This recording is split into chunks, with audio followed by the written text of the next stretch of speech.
Como la semana anterior, vamos a partir de un pensamiento. En esta ocasión traigo un pensamiento de Benito Juárez, quien en alguna oportunidad dijo que malditos aquellos que con sus palabras defienden al pueblo, pero que con sus acciones lo traicionan. Entonces, malditos aquellos que con sus palabras defienden al pueblo y que con sus acciones lo traicionan. Nosotros vamos a decidir a quienes podemos ubicar en esa categoría. Entonces, aprovechar para decir que benditos aquellos compatriotas que, a pesar de no estar en nuestro país, que están dispersos en prácticamente todo el planeta, benditos ellos que todavía siguen amando a El Salvador y todavía siguen apoyando la economía de sus familias desde tan lejos. En esta ocasión vamos a hablar de varias cosas. Una de ellas va a ser obviamente la presentación del presupuesto nacional por parte del presidente Nayib Bukele. Y en el marco de esa presentación del presupuesto vamos a hacer un análisis de la coyuntura y de cuál es la situación actual en la cual nos estamos desenvolviendo en este momento. Antes quiero aprovechar para recomendarles este libro Ensayos sobre la poesía revolucionaria de Centroamérica. Fue escrito por mi amigo James Ifland, un norteamericano que se ha convertido en toda una voz autorizada sobre el pensamiento de Roque Dalton.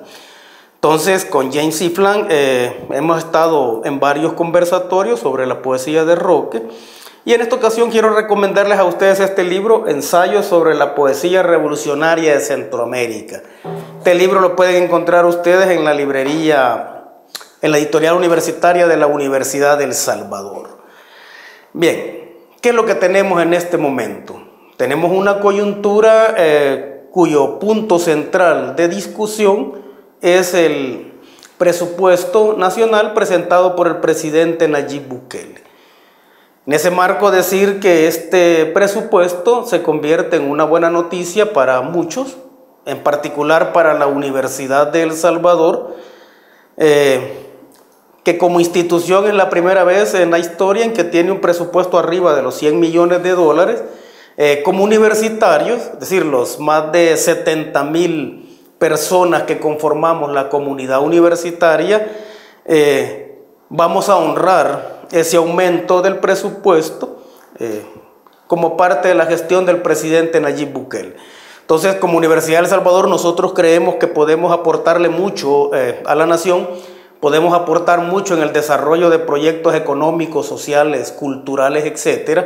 Y el incremento en su presupuesto nos va a permitir dedicar más fondos, no solo para la compra de equipo, sino también más fondos para el desarrollo de investigaciones que tengan como beneficiarios principales a la población. Como Universidad de El Salvador estamos en este momento metidos en un proceso electoral. Decir que ese proceso electoral o la marcha de ese proceso electoral, con todos los cuestionamientos que tiene, esperamos que se resuelvan de forma jurídica y de forma legítima para que las autoridades que queden electas tengan ese respaldo y esa autoridad moral para ejercer su función durante los próximos 4 años. Como Universidad de El Salvador, un incremento al presupuesto va a significar un mayor compromiso y un compromiso también con autonomía universitaria, una autonomía que debemos defender, y creo yo que los procesos electorales son una forma de defender la autonomía si es que estos procesos electorales son del todo transparentes. Decir que es buena noticia también observar en el presupuesto presentado por el presidente Nayib Bukele un incremento en lo que es la salud pública, la educación, que tiene más de 1.000 millones de dólares, y también obviamente en el caso de la seguridad pública. Decíamos en ocasiones anteriores que todo gobierno construye un imaginario colectivo, un imaginario como gobierno, y que lo que nos faltaba en este momento para tratar de empezar a dilucidar cuál es el imaginario de este gobierno era la presentación de su presupuesto. Pues bien, Ahí está presentado el presupuesto, buenas noticias para muchos sectores, hay que decirlo, y es un presupuesto que, de continuar con esa tendencia de inversión en los aspectos estratégicos como son los aspectos sociales, creemos nosotros que va a definir de manera concreta su imaginario en función de beneficiar a los sectores más pobres y pobres de este país. En ese marco de la presentación del presupuesto también se dan una serie de acciones que podríamos catalogar como acciones que se presentan frente a una coyuntura, ya sea para consolidarla, en este caso para consolidar la coyuntura de tratar de construir un nuevo gobierno que sea diferente a los demás, pero también una serie de hechos que podríamos denominar, bueno, yo al menos así los denomino, como hechos de anticoyuntura. ¿Cuáles son esos hechos de anticoyuntura? Son todos aquellos que pretenden frenar la coyuntura de cambio o la coyuntura de procesos de inicio de cambio. Ahora, lo que va a definir al final si es la coyuntura de transformación la que se impone o es la anticoyuntura la que logra al final imponerse, eso lo va a decidir el tipo de alianzas sociales que se establezcan. Estamos viendo por ahí una serie de protestas de calle, bueno, hay una serie de protestas en torno a sindicatos, algunos movimientos sociales o algunas organizaciones sociales más bien, y también vemos vimos la semana pasada una movilización muy importante en torno a lo que es la reivindicación del sistema de pensiones para los empleados.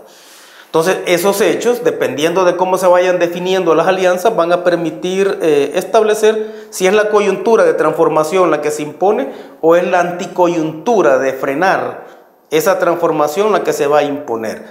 Decir que en este caso quienes pretenden frenar los cambios no están pensando en un proyecto de pueblo, no están pensando en un proyecto de nación, sino que están sufriendo todavía la calentura del revés electoral que recibieron en febrero de este año, en febrero de 2019.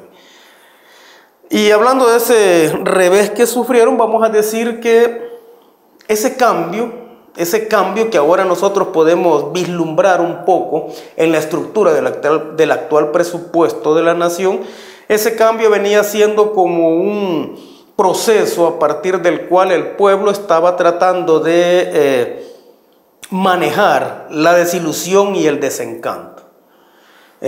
Decir pues que muchos de nosotros todavía nos sentimos orgullosos de ser pueblo, nos sentimos orgullosos de sabernos pueblo, nos sentimos orgullosos de ponernos sus zapatos rotos y sus camisas remendadas, nos sentimos orgullosos de comer lo que el pueblo come en las aceras y mercados municipales, sobre todo en estos días en los que refrendar la utopía podría llegar a ser la madre de todas las luchas por la justicia social en este país. Somos un pueblo que viene de procesos realmente alterados, que viene de procesos de lucha muy cruentos y que viene también de desilusiones muy grandes. Hace 27 años que se firmaron los acuerdos de paz, todos creíamos que acababa o que empezaba a terminar esa larga condena de la miseria en este país. 27 años después nos damos cuenta de que el pobre sigue siendo pobre, aunque hoy tenga la libertad de gritar que tiene hambre. 27 años después nos damos cuenta de que los pobres siguen muriendo de frío y de hastío en las esquinas sospechosas de este país. 27 años después nos damos cuenta de que nos habían estado dando un cheque sin fondos de la democracia, un cheque sin fondos de la utopía. 27 años después nos damos cuenta, o nos hemos dado cuenta, de que el pobre sigue exiliado en su propia tierra, de que sigue siendo desterrado de su propia familia, de que sigue sufriendo en su propio dolor y de que sigue siendo un habitante de una patria con muy pocos patriotas, porque la inmensa mayoría de esta población carece de patrimonio. Todavía el pueblo sufre la congoja de esperar que sus hijos lleguen sanos y salvos por la noche, ya sea que vengan del trabajo o del estudio. Todavía somos un pueblo que se truena los dedos por la noche para lidiar con las deudas que tiene. Todavía somos un pueblo al cual le ladran las boletas de empeño y le quitan el sueño. Sin embargo, en febrero de 2019 la gente o mucha gente tomó ese cheque sin fondos y fue a cobrarlo en las urnas. Esperamos, obviamente, de que este cheque en esta ocasión sí tenga fondos. Yo estoy totalmente convencido de que la cuenta de ahorros, por decirlo de alguna forma, ¿no?, que la cuenta de ahorros de la Autopilla todavía tiene fondos. Estoy convencido de que todavía hay fondos que permitan que este país llegue a ser un país distinto, un país habitable, un país del cual nos sintamos orgullosos, no solo por simple patriotismo, sino porque es un pueblo, es un país que reivindica a su población. Entonces yo estoy convencido de que todavía existen fondos para eso. Vamos a cobrar o hemos llegado a cobrar ese cheque sin fondo. Estamos esperando que en esta ocasión sí nos paguen ese cheque de la democracia, que es una democracia tan política como económica y social. Y una primera muestra, bueno, aparte de los 100 días de gobierno que hemos tenido, una primera muestra de si ese cheque va a tener o no fondos al final, es la presentación del presupuesto. En este caso, decir que los presupuestos que presentan los distintos gobiernos son instrumentos en los cuales se prevén los gastos y se prevén los ingresos. La estructura que se le da a ese presupuesto es el que nos permite, o es la que nos permite determinar cuál es el rumbo que se le quiere dar a ese país y la forma en cómo se va a enfrentar o cómo se van a concretar los distintos planes, programas y proyectos que el gobierno en particular tiene. Eso se ve reflejado en el gasto público, se ve reflejado en la estructura que se le da a ese presupuesto. En esta ocasión, como decía, tenemos las buenas noticias de incrementos en el área de salud, educación, seguridad, particularmente decía la Universidad de El Salvador. Tenemos la buena noticia también de que se elimina la partida secreta y que se reducen los gastos en algunas áreas, pero obviamente es un presupuesto que puede trabajar con déficit o puede trabajar con superávit. Ese no es problema, aunque la oposición política del presidente Nayib Bukele esté tratando de enarbolar la bandera de que no hay equilibrio. En muchos países del mundo los presupuestos nacionales son estructurados pensando o sabiendo que se va a tener un déficit, o si estamos hablando de países que tienen una bonanza económica, países que pueden establecer algún sistema de ahorros, y entonces estamos hablando de presupuestos con superávit. En todo caso no es problema, ¿no? Porque si estamos hablando de un presupuesto que podría tener un déficit, pero eso va a ser compensado porque se está hablando de inversión social, me parece que eso al pueblo no le preocuparía. Y en este caso decir que los presupuestos siempre tienen un alcance político y siempre tienen un alcance económico. En el caso del alcance político estamos hablando de todas aquellas políticas de producción de bienes y servicios que los gobiernos establecen a través de los presupuestos. Y aquí estamos hablando de la política económica, de la política social y de la política fiscal. En el caso de la política de administración del gasto, estamos hablando de la política salarial, de la política de la inversión social y de la política del crédito público. En el caso particular de la política salarial, habría que decir que el pueblo lo que está esperando es que no siga siendo un reo del salario mínimo. Y para no ser un reo del salario mínimo se tienen que impulsar una serie de políticas públicas que permitan que el salario mínimo aumente, pero en sus dos versiones más importantes. ¿Y cuáles son las versiones más importantes de ese salario mínimo? Lo que se conoce como salario nominal y como salario real. Un salario nominal es aquel que nos pagan en términos de dinero, ¿no? El salario mínimo $300, digamos. Ese es el salario nominal. El salario real es lo que la gente puede comprar con ese salario. En todas las ocasiones anteriores en las cuales ha habido aumentos salariales en este país, ha habido un aumento del salario nominal, pero ha habido una reducción del salario real. ¿Por qué? Porque cuando se ha sabido de aumentos salariales, inmediatamente los empresarios le aumentan de precio a todas sus mercancías. Entonces la gente está ganando nominalmente más, pero está comprando menos.